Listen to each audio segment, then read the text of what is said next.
Hi, I'm Sarah Benwell, editor of Insurance Investor, and I'm here with Adam Ruddle, Senior Investment Manager at LV. Adam's speaking at the Insurance Asset Management Summit in November about ESG, and we just thought we'd catch up with him to get a little preview of what he's going to be talking about. Welcome, Adam. Hello, hi there. Hi. So my first question is, how important is ESG to insurance investors, and is it likely to become more so?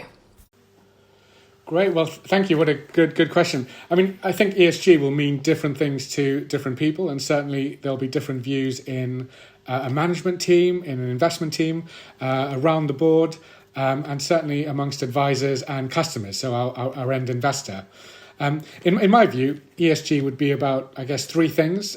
Investing in sustainable firms. So that means investing in firms that will be around for the long term, so avoiding the Kodaks and the blockbusters.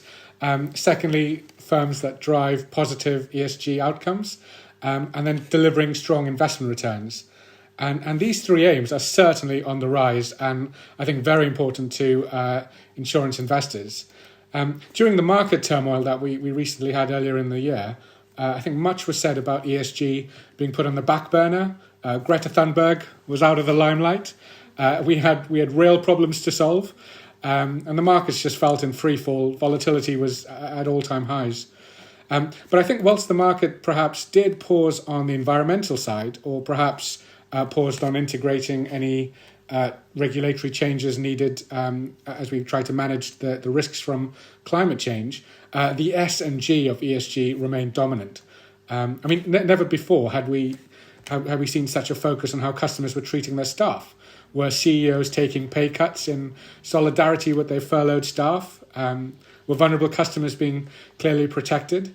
And never before has succession planning been so important or ingrained throughout a firm.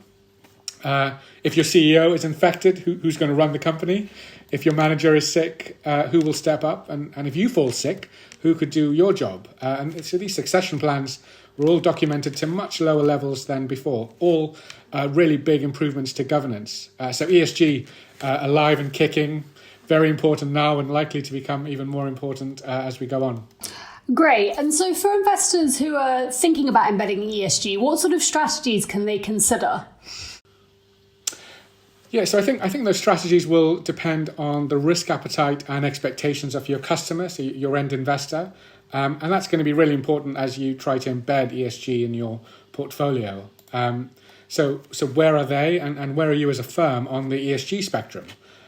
Your customer, you might be willing to sacrifice investment return for some real ESG impact, or you want to keep the same level of return, but you want an ESG flavour. Or perhaps something in between where ESG is integrated and thematically applied to your portfolios. I think there's probably two main strategies. Firstly, perhaps a side allocation to a specific ESG fund. So you've kept the bulk of your asset allocation in as it is, but you've allocated a small amount. Or, I guess, trying to integrate everything, your entire strategic asset allocation to an ESG framework.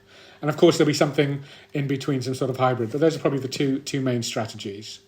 Great. And then last question. When it comes to improving ESG efficiency, which is better? Is it more impactful to boycott or to collaborate with companies?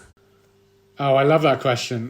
Boycott or collaborate, restrict or retain, exclude or engage. I'm a passionate fan of engagement, of collaboration. I think you need some exclusions. You obviously don't want to invest in anything illegal. And that rules out trafficking and slavery, child labour, all prohibited weaponry, all that type of stuff. But engagement, collaboration is such an powerful tool at your disposal. It means you get to keep your seat at the table. You get to change from the inside. And in some ways, that's really the most sustainable type of change. You get to work with and influence the business. And in particular, harness those managers in these companies in certain taboo sectors like tobacco. These managers are tough veterans of, certainly in their view, hostile regulations, enhanced scrutiny, and a difficult market. But that environment breeds really strong managers, brimming with innovation and initiative. And they're the managers I think you want to bring to your side, because they can help innovate and bring about those strong positive ESG outcomes that we want. And I think there's probably lots of value to be had if you engage and collaborate. There's fewer competing investors. Perhaps they're sitting out until the firm develops more ESG-friendly strategies. But when that happens, when the company turns itself around from an ESG perspective, your investments will flourish because you joined at the ground floor. So definitely collaborate, definitely engage, I would say. Great. Thank you so much. I can't wait to hear more from you in November. Great. Looking forward to it. Thank you.